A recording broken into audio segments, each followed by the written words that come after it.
All right, we've got our repeat workout. So 21.2 is 17.1. First thing I'm going to say straight off the bat is obviously go back and review what time you got last time, any other information or notes you have, and if you've got a video, please watch that video back. It's really useful for mental rehearsal and just to refresh your memory on how it felt and where the sticking points were for you in that workout. Even though you're a different athlete now, 4 years later, depending on where you're at with your training at the moment, and you know, if you're in a fitter, more competitive state, or whether maybe you've regressed from then, obviously you've got to make that call. But it's still going to be beneficial to watch that and remember how it felt and take some notes on it going into the workout. Second thing I'm going to say is the movement standard. Just note there's a slight change to the movement standard with the dumbbell coming down. There's no requirement for it to be changed below head height or eye height or whatever it was. As soon as you've locked that rep out overhead, you can change over to the other hand on the way down. So that's something that you want to just make sure you're across and you have practiced. If you haven't been doing that in training, then just get a feel for that, because it will be able to increase your cycle speed a little bit more.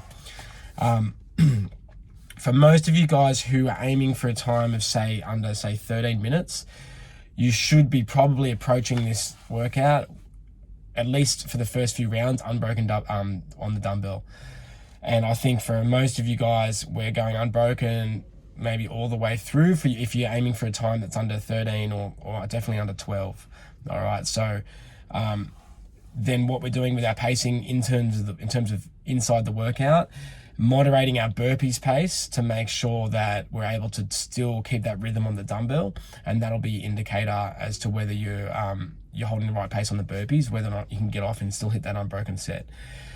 So what I'm saying here is unbroken on the dumbbell for most of you guys, quick transition onto the burpee box jump overs, and then you're doing a pace on the burpee box jump overs that you think you can pretty much maintain for the whole workout without too much decrement, and maybe slowing down a little bit towards the end.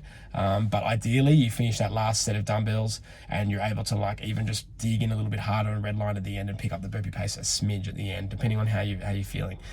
But my recommendation is for most of you guys, use a step-up burpee style, because with that step-up burpee style, you can still maintain a pretty fast cycle rate on the burpees, and the trade-off is that it can bring the heart rate and keep the fatigue levels down by quite a bit.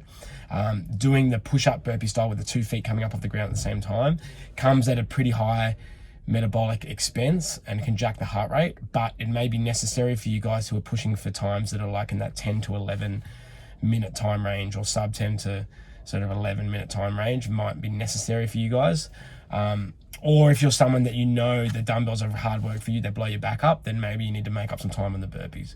But a general strategy for a lot of people will be unbroken dumbbell, moderate the pace on the burpees as needed, and use step-up burpees with a good flow and a good steady rhythm. Another thing you may want to consider on the burpees as you go up over the box, I saw in one of the live demos, the guy was not Medeiros and Quant, but the other one after, it was resting his hands on his knees as he landed on the box and went over. I'm pretty certain that's allowed in the movement standards, and if it is, I recommend it as something that will take some pressure off your back as you land on the box and help with recovery through your back. So maybe play around with that as well. Okay, what have I got here?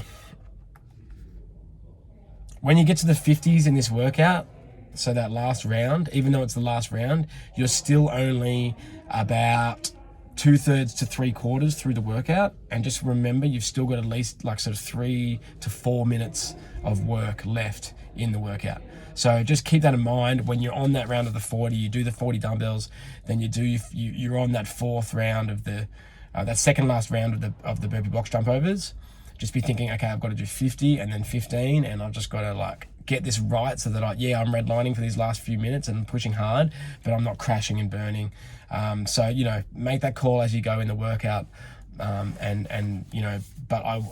it's the first attempt, especially for a first attempt, I don't want you guys to get overly analytical with writing down splits off your last attempts, or